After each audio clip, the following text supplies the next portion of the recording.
Good evening, everyone. Today is Monday, January 12th, 2026, and the time now is 6 p.m. And I will call to order this regular meeting of the Town of Mead Board of Trustees. In accordance with the town's remote participation and remote meeting policy adopted by the Board of Trustees on March 13th, 2023, by resolution number 21-R-2023, remote participation will be allowed. The meeting link has been provided on the town's website and designated posting place 24 hours prior to the meeting. I'd like to remind everyone present, both in person and virtually, of the town's general guidelines for public comment at open meetings and public hearings. The guidelines are available online and on the entry table. There are two public comment opportunities on the agenda for persons in attendance at Town Hall to address the board. The first is limited to items on the agenda, and the second public comment opportunity allows any subject, whether it is on the agenda or not, to be addressed. If you have comments during the public hearing, comments will be taken during that time, and I don't believe we have any public hearing tonight. Mary, roll call, please.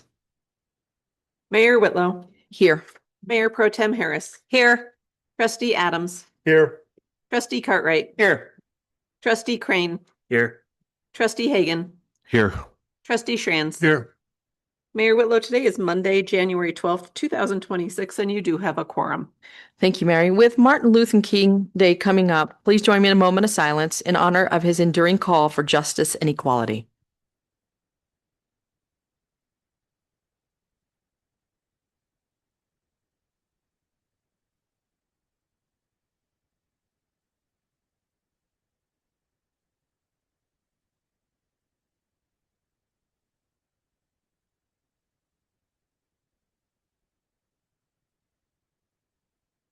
Thank you very much for your time. Please stand and join me in the Pledge of Allegiance. I pledge allegiance to the flag of the United States of America and to the republic for which it stands, one nation, under God, indivisible, with liberty and justice for all.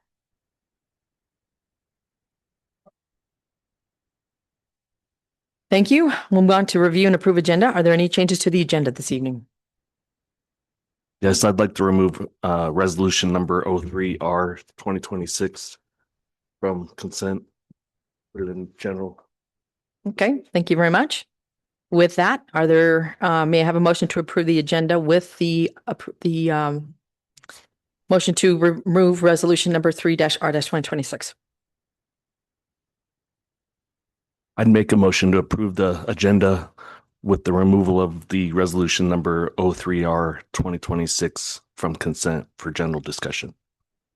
I'll second. Thank you. Roll call, please, Mary. Trustee Schranz. Yes. Trustee Adams. Yes. Trustee Hagan. Yes. Trustee Cartwright. Yes. Trustee Crane. Yes. Mayor Pro Tem Whitlow. Or Mayor Pro Tem Harris. Sorry. Threw me out there, yes. I was trying to do two of you together. Mayor Whitlow. Yes.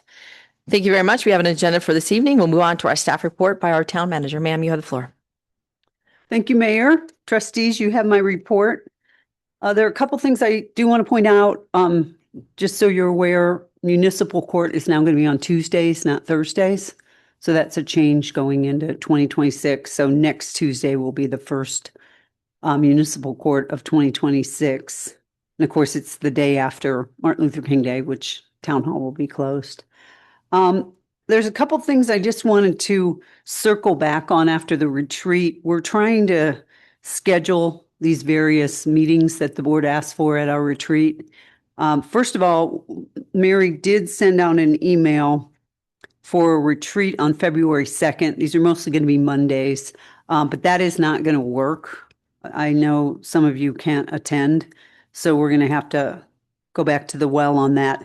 And I would just ask, if you know you're going to be gone, I know, David, you said you were, and Herman, can you let Mary and me know? Because this is kind of like a Swiss watch trying to get all these things scheduled. Because as you know, we have a real aggressive schedule of retreats and work sessions we're trying to get in. So just let us know. And I do want to know, we did schedule Graves Consulting for a work session, talk about the pay plan, and that'll be on the 23rd. Can everybody come to that, the 23rd of February? It would be Monday. It's just a regular board meeting, but we just put it in as a work session. So that should be good. And then So we're trying to get Chris LeMay scheduled, and you have a handout from Mary that she kind of summarized after talking to Chris. His preference would to be do like a full 6-hour day, which it's easier for him and it's probably easier for the whole strategy session. This is for the strategic plan that the board wants for the whole year. So what he'd like ideally is either a Thursday or a Friday. So I'm thinking like 10 to 4 on a Thursday or a Friday, or a Saturday, but that's his least popular. So Mary will put out a doodle poll, and we'll see if we can find a date because we have to be respectful of his time as well, and then of course of the board's time. So just be aware that's coming, and that's going to be a long day, like I said. And then other than that, Mary is working on just trying to lay out the calendar also once we get this strategic planning session done, kind of putting into your calendar all these potential dates. She might just put holds on them and then release them when we know more. But just be aware of that, that's coming. And that's all I have for updates to my report. Have any questions? Okay, questions or comments for Helen tonight? Okay, seeing none, thank you very much for your time. Okay, we'll move on to our informational item. Tonight, we'll get our community engagement update by our communications director, Laura Lyons-Ellison. Ma'am, you have the floor. I have a presentation. So I wanted to give everybody an update on community engagement, communications, recreation events, and economic development going into 2026. So for communications, we are currently finalizing the 2025-2026 community summary. As you know, we're adding a communications manager. We are completing ongoing ADA compliance, and we are now in year 3 of our ICT plan. And with that, we have found that there's new tech available right now. We do a lot of our remediations for ADA compliance manually. It requires a significant amount of staff time and licensing. And so advancements in AI particularly have made ADA remediation a little bit easier and financially viable, significantly less costly than what we're doing now. So we're going to look at using some of that and implementing that in 2026. I'd also like to take the year and review and update our social media policy, as well as draft an AI policy. The AI policy is highly suggested among communication experts to implement a plan for staff uses of AI.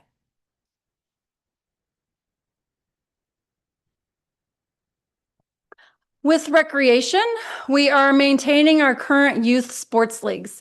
We will be adding additional age groups for youth soccer and fall flag football.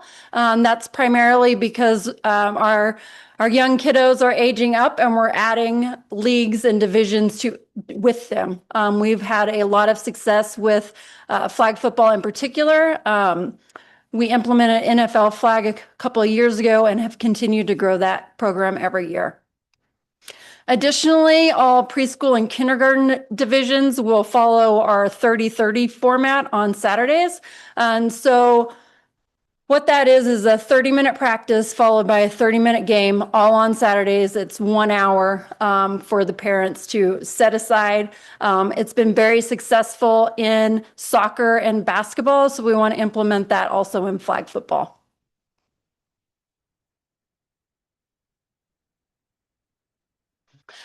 You may remember we launched a new program in 2025, Summit Singers. This was highly successful. It was a youth choir. We have now decided to expand this to 2 annual sessions, one in spring and one in fall. And we're also looking to do a summer camp. And the choir director is Megan Lawless with the Mead Middle School. She has a very good rapport with parents and students. And we've received a lot of compliments on that class. One of the new things we're launching this year is our Skyhawks Super Tots classes. This will start this Friday at the community center. And these are 3 different offerings. We have soccer tots, hoopster tots, and baseball tots. And we partner with Skyhawks. They'll use our facility. They take all the registration, and then we split the revenue on that. We've used Skyhawks for multiple summer camps, and they were really interested in trying to get a preschool program implemented at the community center. So we decided to take January through May to implement this, and we're excited to see where it goes. We are also expanding our adult leagues. So starting January 23rd, we will be having a 4v4 co-ed volleyball league. We already have teams signed up. This will be hosted at the community center on Friday evenings. Additionally, we'll continue our summer cornhole league, and then we are planning to do a fall outdoor volleyball league at Ames Park.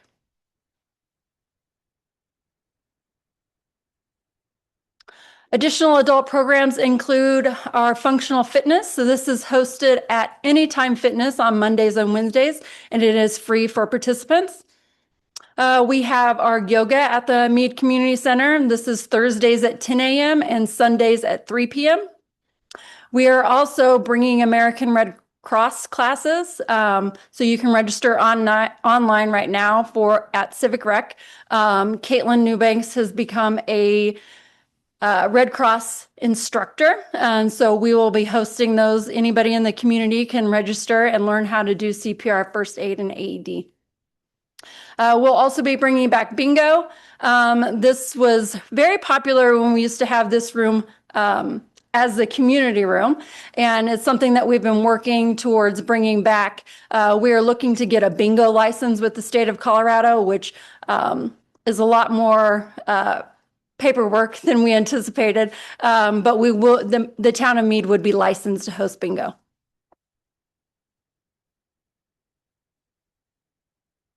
This is a new program that we are looking to implement this year. It's called 60 Plus Ride. It's kind of like an Uber for seniors.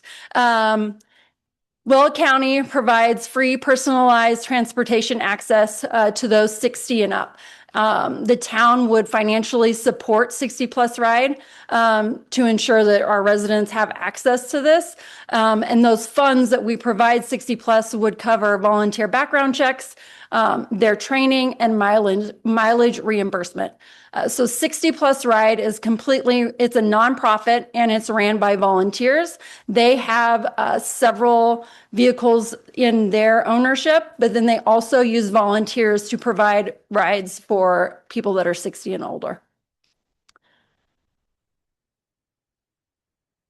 So with this, anybody that qualifies can call up 60 Plus Rides, schedule, and they can be taken to medical appointments, personal appointments, grocery shopping, places of worship, social engagement. Pretty much everything is covered, and they have different vehicles available. So if you need wheelchair accessible vehicle, you let them know and they'll provide the ride for that. It serves all of Weld County, and that's our map. So if somebody in Mead has an appointment in Greeley, they would be taken to Greeley.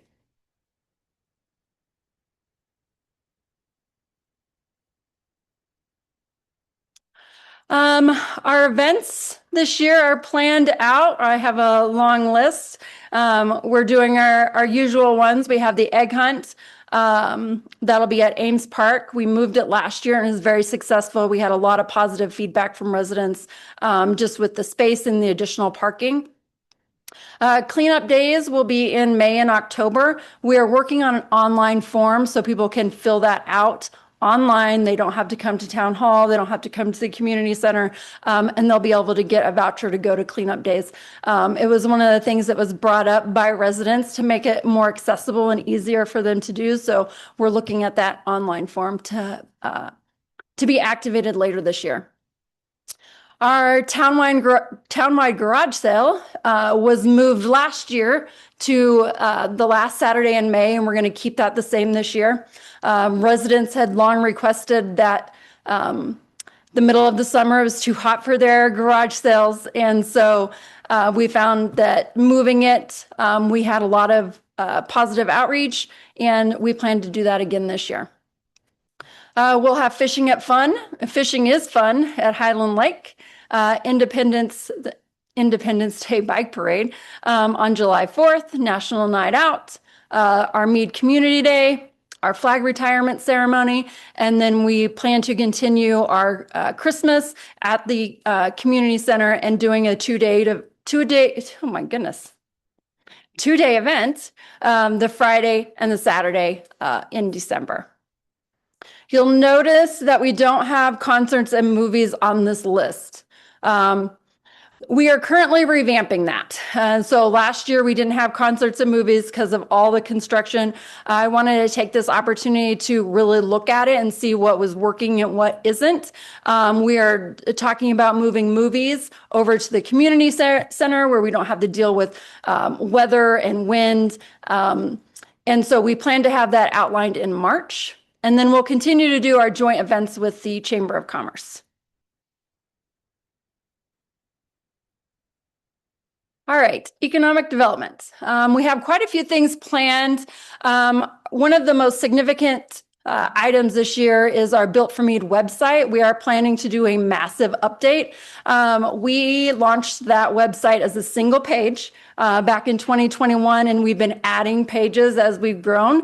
And so we're going to revise the entire thing and make it a little bit more user-friendly, call out the areas that are for potential businesses, and then call out the areas where we want residents to go.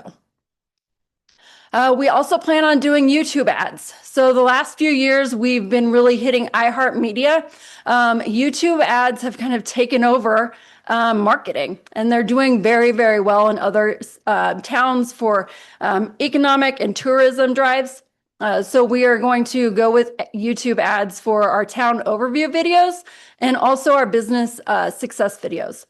So not only will we be highlighting the town, but we'll be highlighting our businesses on YouTube. We plan to have additional short video content. So those are those 30-minute or 30-second reels. We're working with the Innovation Center to launch those this spring. And then we'll continue doing our ribbon cutting and grand openings. We've already been in contact with O'Reilly's, and we're looking to do a summer, early spring, summer ribbon cutting with them. In February, we will launch our Shop, Mead, and Win event. We have a business appreciation dinner planned with the Mead Area Chamber of Commerce. That is on February 12th. We will have joint business engagement meetings with the Mead Area Chamber of Commerce and all the businesses. We'll have those in March, July, and October. And then additionally, we have our business newsletter that goes out quarterly to all the businesses as well. We'll cover legislative updates, events, networking opportunities, and business resources.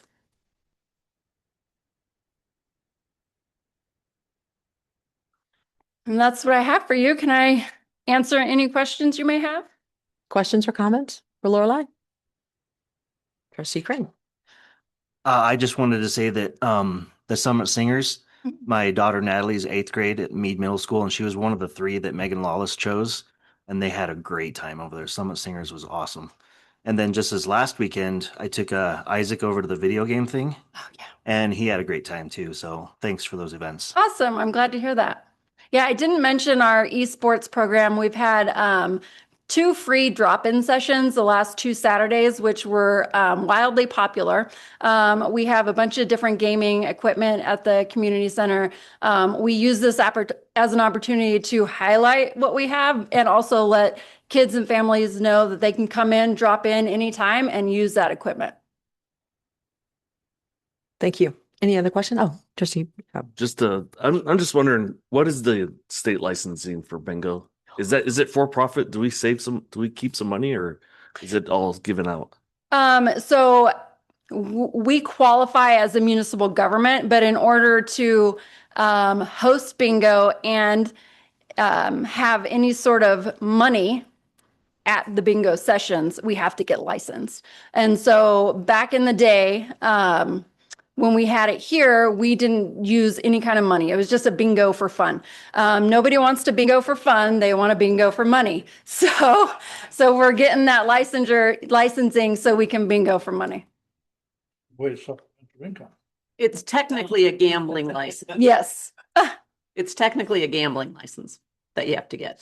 So, and as a nonprofit, we're eligible to get one, or as a government entity, Yep. we're eligible. And so what we need is we need one employee to go through the certification and the training to host, and then anybody in the community center could host it.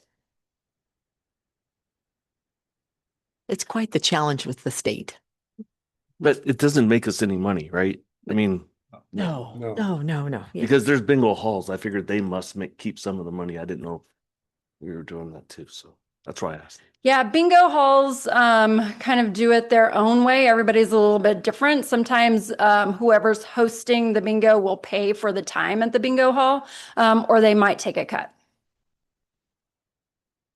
Okay. Thank We're you very not much. planning on, Taking a cut. fleecing anybody.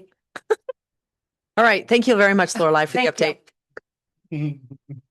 All right. Next is public comment. The board welcomes public comment at this time for any item on the agenda. We will also take comments on the agenda, not on the items not on the agenda during second public comment number 9. Please remember that the public comment period is not intended to be a question and answer session. The board will listen to your comments and take them into consideration. All comments should be directed to the Board of Trustees and not to specific individuals. If you wish to speak during this first public comment period, please adhere to the town's general guidelines. Please start by stating your full name and address for the record, and each speaker will have 3 minutes to address the board. If you are representing a group, you'll have 5 minutes. We ask that all speakers and audience members treat one another with respect and dignity. Let's ensure we maintain a welcoming environment and avoid any actions that could be distracting. Ms. Strutt, do we have anyone signed up for this public comment? No. Okay, is there anyone here that would like to speak to the board on an agenda item? All right. All right, we'll move on to our consent agenda tonight with the removal of resolution number 3-R to 2026. The consent agenda items which are considered routine are approved with one motion and vote. I want to recognize staff for putting together these items tonight and for the board for reviewing them again ahead of this meeting. Is there a motion to approve the consent agenda without number 3-R 2026? I make a motion to approve the consent agenda as is with removal of resolution number 3R 2026. I'll second. Thank you. Roll call, please, Mary. Trustee Hagan, Yes. trustee Crane, Yes. trustee Cartwright, Yes. Mayor Pro Tem Harris, Yes. trustee Schranz, Yeah. trustee Adams, Yes. Mayor Whitlow. Yes. Thank you very much for the motion approved for the consent agenda. We'll move on now to resolution number 3-R 2026. This is a resolution of the town of Mead approving extensions of certain public works and engineering related professional services agreement for calendar year of 2026. There is an AI and several other attachments in our packet tonight. And this is brought up and pulled off by trustee Hagan. And sir, you have the floor to ask any questions of the staff. So I removed this from consent because it's been a year now since I've been on the board and that we've been talking about putting all these things out for bid. And I just wanted to make a point of I'm going to vote against it because we asked for that and it's not been done. And now we're moving into another whole year of new contracts with the same consultants. So Helen, could we we could have staff comment or address the questions from trustee Hagan? Yeah, I'm going to ask Erica to address this. Thank you. Nothing. Oh, by the way, nothing against any of the consultants. I'm not saying anything against any of the contracts.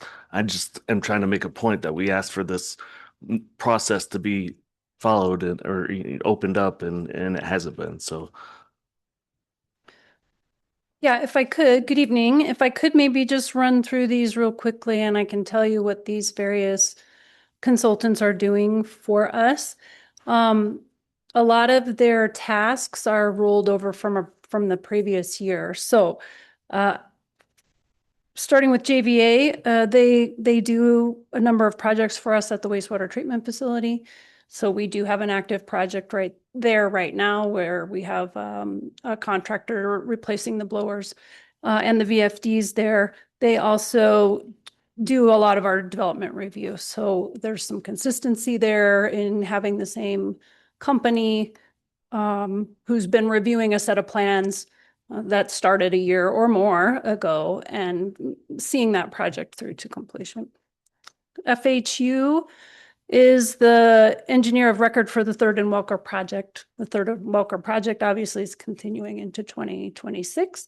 And so they do have some construction administration that they have to do, whether it's, review submittal or answer questions from our contractor. Fox Tuttle is our traffic engineer from a development review standpoint. OTAC is the engineer of record for the Highway 66 underpass. So that'll be going out to bid this year. Again, we need them on board in order to respond to questions and RFIs and submittals related to that project. Wilson and Company, they are actively working on the 1601, our Safe Routes to School project, and the design of County Road 7. Envision GIS is our vendor that provides GIS services. So relatively small contract. She helps us with our mapping for snowplow routes or sewer inventory, those kinds of things.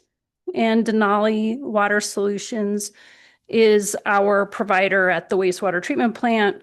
This is not engineering services. This is hauling of material from the plant. So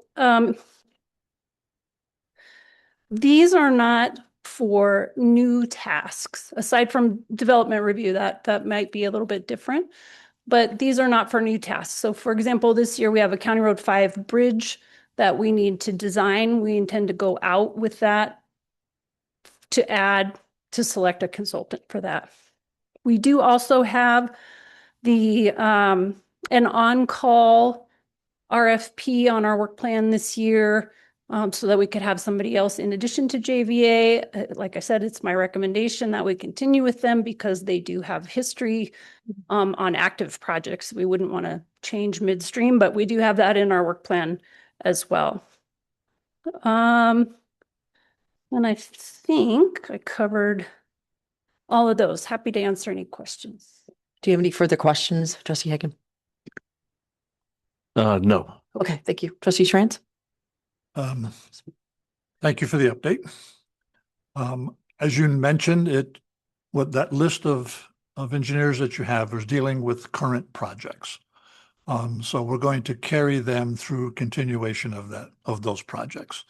I think what Trustee Hagan and I mentioned the last time was for new work coming in, that we thought we needed to have some preferred vendors to deal with different levels of project.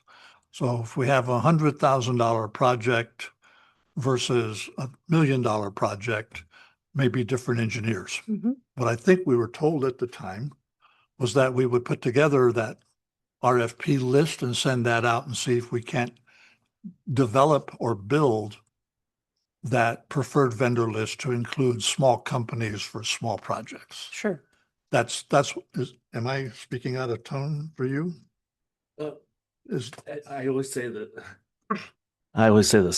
Small companies. I've owned a small company. There's 11 of us, and I do $1 million just engineering fee projects. So it's not a scale of Right. you usually have like 3 engineers working on a project. So it's not like you need a 1,000-person firm to do $1 million project. Right. And I think the thrust of the conversation was that in engaging a large firm for a small project, they're certainly capable of doing that, but you pay for a lot of the overhead that they carry. Smaller companies don't want to tackle the larger projects because they don't have the resources, but they're certainly viable for smaller projects, and we could potentially get a better price. So I think that's what I was looking for.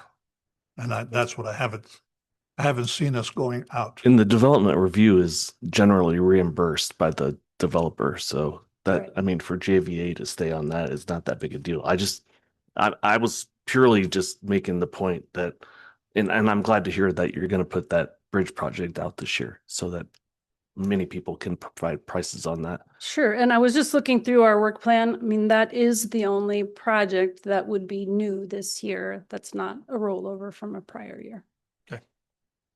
Trustee Adams? I was just gonna add, kind of picking up where trustee Schrantz was at. So do we have to wait for a project to come up for us to be able to look at other vendors? Or can we put out a list saying, hey, we would like to see what type of uh,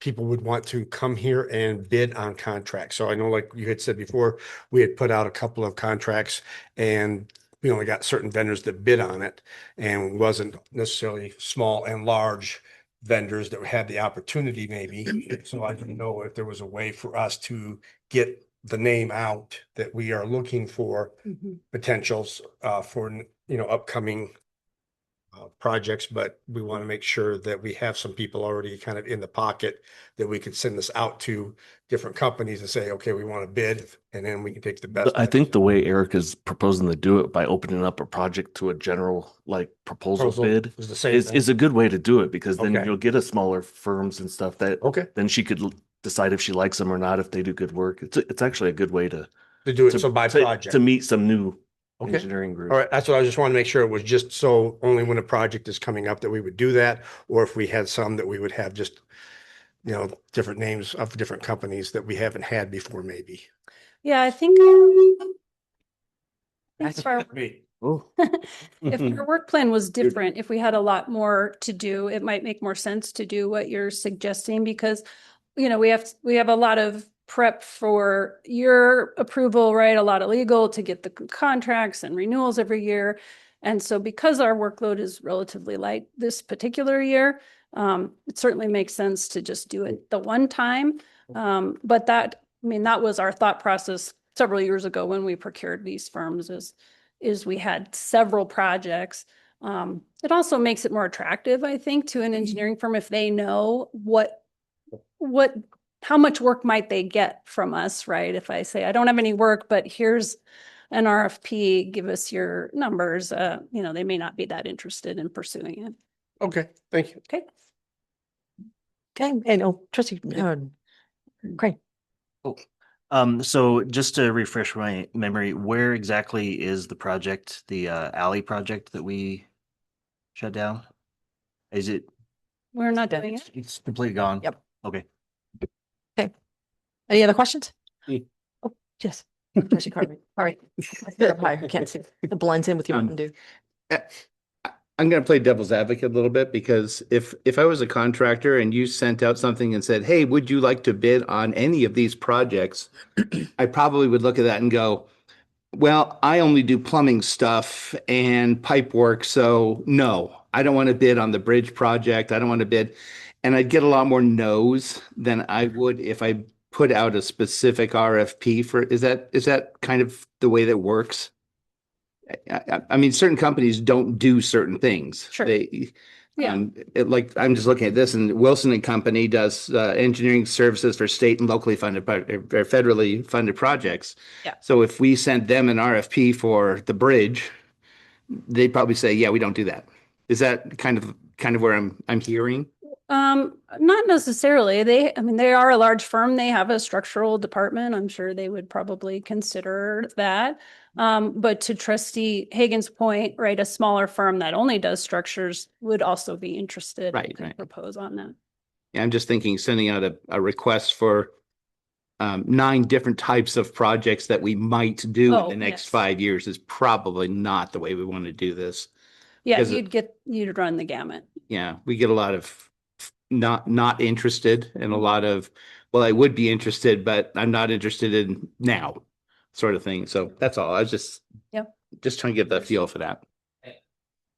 Okay, any other questions, comments? All right, thank you, Erica, very much. All right, is there a motion to approve resolution number 3-R-2026? I'll move to approve Resolution 03R 2026, a resolution of the Town of Mead, Colorado, approving extensions of certain public works and engineering-related professional service agreements for the calendar year 2026. Second. Thank you. Roll call, please, Mary. Mayor Pro Tem Yes. Adams. Yes. No. Trustee Shereen. Yes. Trustee Hagan. No. Yes. Mayor Whitlow. Yes. Thank you very much. Motion carries, and thank you, Erica, for giving some background on each one of these companies for us. We have no further general business, so this brings us to our second regular public comment period, which would be for any item, whether it is on the agenda or not. We will follow the same guidelines previously stated. I will call on individuals in order which they have signed in. Again, I ask all speakers and audience members to treat one another with respect and dignity. Would anyone like to comment at this time?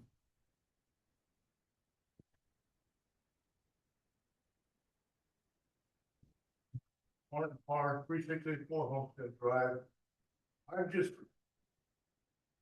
I'm concerned about Third and Welker. This last week, I saw nothing done. Literally, I drove it every day. I saw one day there were two people out there working, and that was it. They still have cement work complete. They have curbing left to do, the final asphalt and everything. And they're not doing anything. And I'm wondering what we're doing as a town to hold their feet to the fire. And along those lines, we've been at it. They've been at it for a year. It was supposed to be done in September. What are we getting back from them? I know it probably won't happen till they're done, but what are we getting back from them for all of this delay? That's all I wanted to. Thank you, Mr. Parr. I'm sure that our town manager can answer your questions after the meeting. Thank you. All right, I'm going to turn it over to our town attorney, Marcus McCaskill. Are you on the line, and could you give us a brief of what's happening?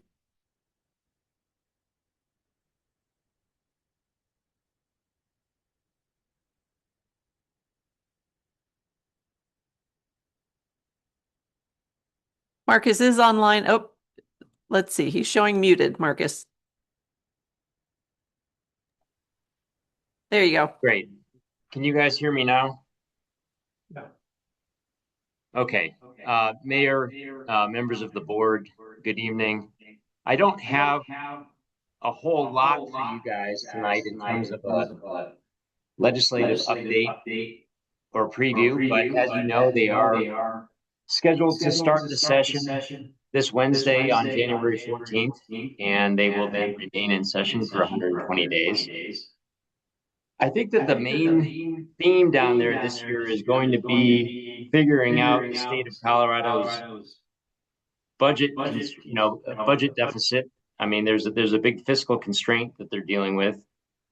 They're going to have to come up with a way to cut an additional $800 million to $1 billion out of the state's fiscal year budget for 2026, 2027. That will be no small task. Most of those cuts will have to come either from Medicare or education, K through 12, and both of those are sometimes considered hands-off programs. Part of the issue with why the state is in this deficit is that revenues are not keeping up with costs, and Medicaid costs, for example, year over year, costs in Medicaid for the state have gone up anywhere between 43 to 45%, depending on a couple of different news sources that I have seen. So that's going to be the big issue down there. Other issues that I fully expect to come forward this coming session would be AI regulation at the state level. You heard Lorelei mention that the town will be updating its AI policy for the town. The state will be attempting to pass some laws regulating AI for the state of Colorado this coming session. There will also be bills on clean energy and water policy. Mary mentioned to me before the meeting this evening that CML distributed to all of you a 48-page legislative preview publication, and hopefully you all have that at the dais. I would recommend that you flip through there if you have a chance. I browsed it quickly this afternoon. There's some good information in there regarding the structural deficit that I mentioned and some other issues that the state will be facing.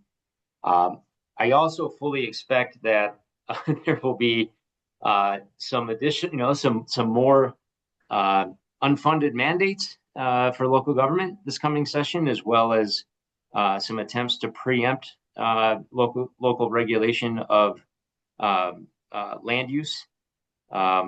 One thing that has come to our attention early is that some of you may remember from last year, there was a bill that was referred to as Yes in God's Backyard, or YIGBY.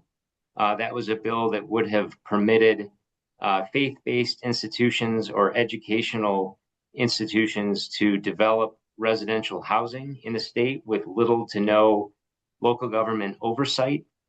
There is a bill that is now referred to as the Home Act, which is similar but different, and that will be introduced, I'm expecting, early in the session.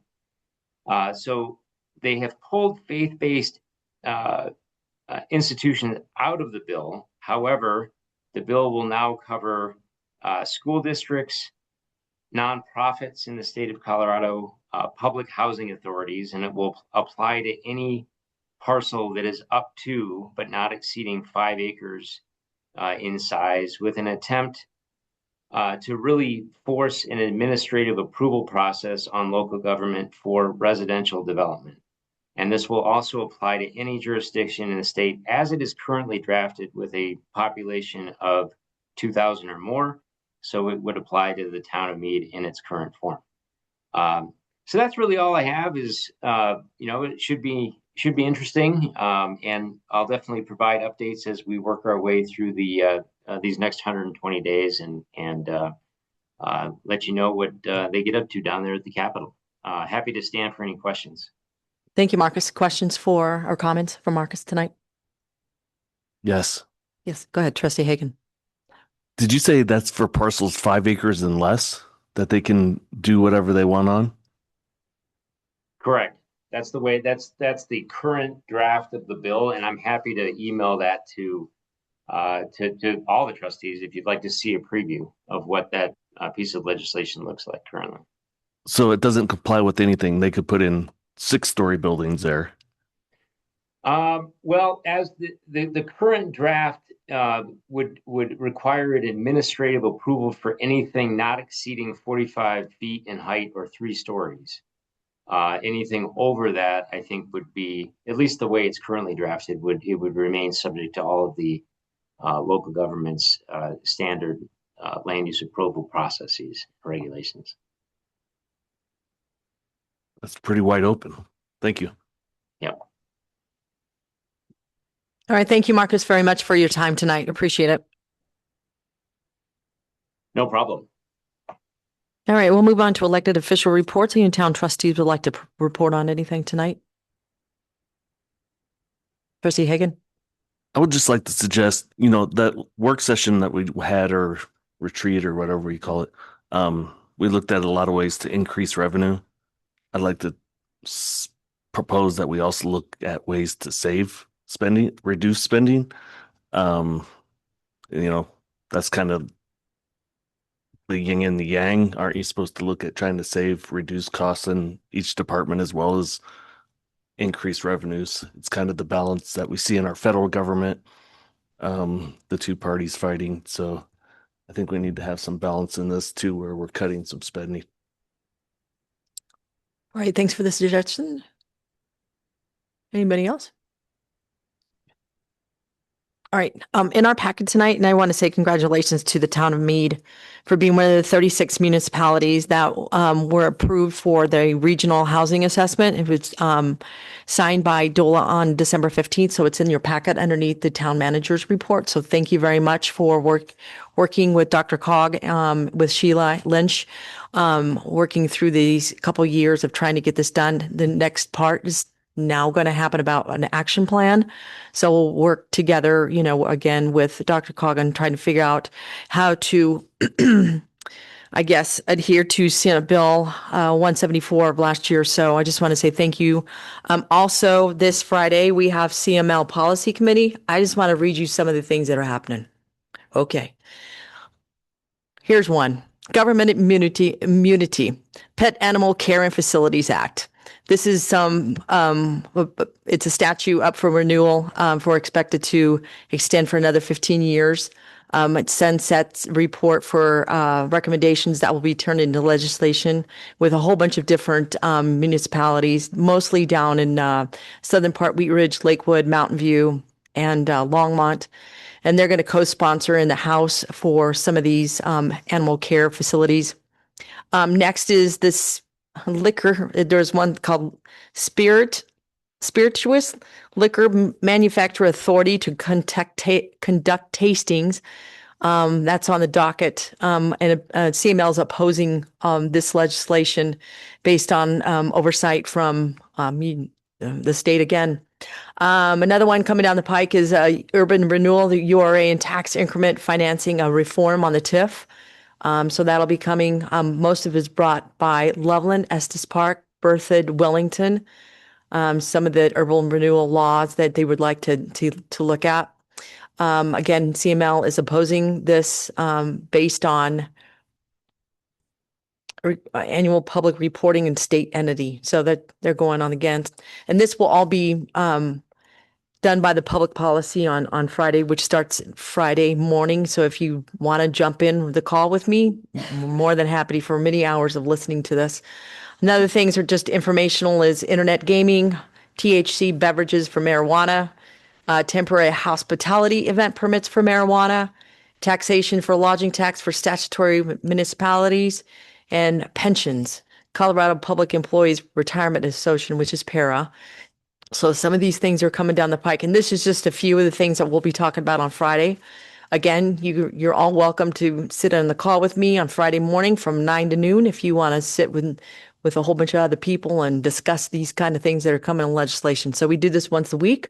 It's much fun. So if you ever want to have any more, and I try to give updates when we go through this legislation to Marcus and Helen. If it is a concern, it's always brought to the board to make sure that you guys are all aware of what's happening down there. But anyway, I just wanted to bring that up to it changes by a day. And as Marcus says, it starts to Wednesday this year or this week, and hang on tight. All right. That's enough for me. Do we have a motion to adjourn? So moved. Second. Thank you. Roll call, please, Mary. Trustee Sharans, Yes. trustee Crane, Yes. trustee Cartwright, Yes. trustee Hagan, Yes. Mayor Pro Tem Harris, Yes. trustee Adams, Yes. Mayor Whitlow. Yes, the January 12th, 2026 regular meeting of the Board of Trustees is now adjourned at 6:48. Thank you, everybody, for joining us tonight. Please drive safe home.